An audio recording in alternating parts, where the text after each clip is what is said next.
This is the new Koenigsegg Jesko, and it could be the world's first road-legal car to break 300 miles per hour.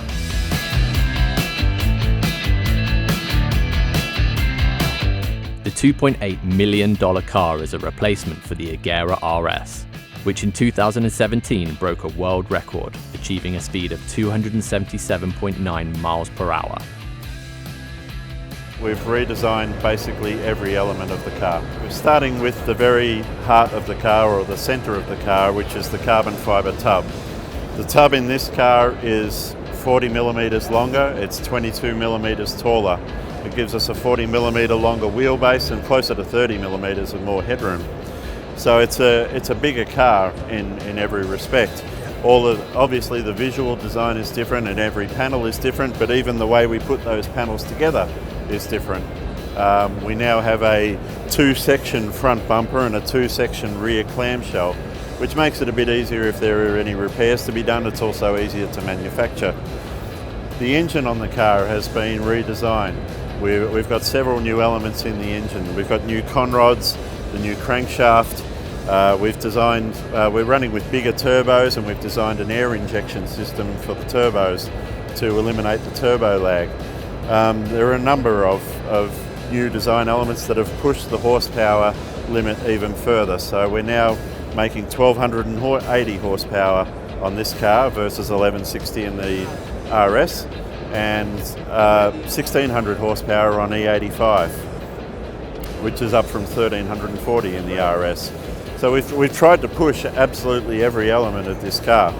The version that you see here is a track setup for the car. We also have a less aerodynamically aggressive road version of the car, both of them fully road legal. But this one that you see here is specifically set up for the track, and so that has dominated the design aesthetic, I guess you would say. So you've got very aggressive engineering. We've got the biggest front splitter that we've ever used, the biggest rear wing that we've ever used, and a lot of aerodynamic tricks going on there to maximise the downforce of the car. So we're looking at 800 kilos of downforce at 250 kilometres an hour, 1,000 kilos of downforce at 280 kilometres an hour, and a maximum of 1,400 kilos of downforce. So the car really has been engineered in this iteration for maximum grip and stability on a racetrack, even though it's going to be fully road legal. But probably the biggest single thing that we've done on this car is the new gearbox. So we have a new transmission that we've developed in-house at Koenigsegg. We're going to build it in-house at Koenigsegg. It's a 9-speed multiple clutch transmission. We're calling it the Lightspeed transmission, which is reflective of both of the quick gear changes that it does, as well as the size and weight of the unit. We're down to 20 to 30 milliseconds in gear change times, which is not unique in the industry. A lot of other manufacturers have got that as well. What is unique about this transmission is that you can change from your current gear to any other gear in virtually what we call light speed, 20 to 30 milliseconds. The software that monitors the gearbox, it's tuned to give you the gear that will give you ultimate power, the most power. So if you're in 7th gear and 3rd or 4th gear is the gear that's going to give you maximum power, you can direct the gear shift to change you direct from 7th down to 4th, rather than go from 7th to 6th to 5th to 4th. The other aspect of this gearbox is that it's extremely compact and light in weight. So a traditional dual clutch gearbox can weigh up to 140 kilos, between 120 and 140 kilos. This gearbox has got an extremely compact footprint, and that centralises the weight of the gearbox. It pushes it more towards the centre, but it's also only 90 kilos. So we've actually shaved a lot of size and weight from the transmission. So we're really excited about the new transmission in the car. We've also made new carbon fibre wheels for the car. It's our 3rd generation carbon fibre wheel.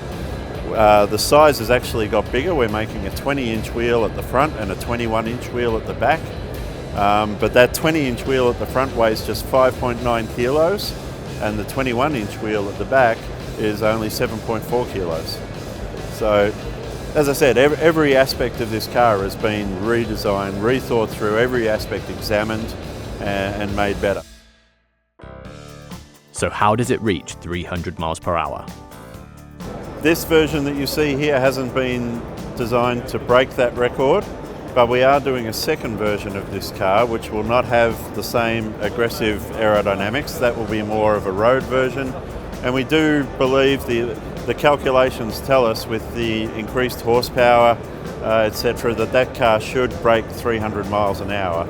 So in terms of things that we've done to make that possible, we've got a lot more power in the engine. So we've made several changes to the engine. We've changed to a flat plane V8 crankshaft, 180 degree crankshaft. It's a lot lighter, it spins a lot faster. There are other tricks that we've done in the engine.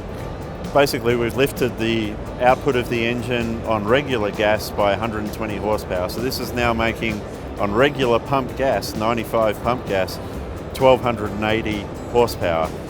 On E85 that goes up to 1600 horsepower. So with a low drag setup and that much power, we believe that the car would be able to hit 300 miles an hour.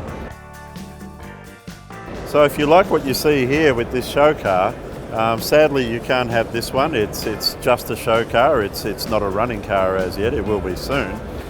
In fact, we only finished it at 3 a.m. on the day we unveiled it here at the Geneva Motor Show. Koenigsegg will make another 125 models of the Jesko that will be available to buy, and customers will be able to choose between the track and high-speed model. But if you want to secure one, you're going to need to hurry. We've been showing this car in virtual reality form for about 12 months to customers, and just based on the virtual reality we've got about 90 orders out of 125 that we'll make. The rest of those, there's a very good chance they'll be sold by the end of the Geneva show.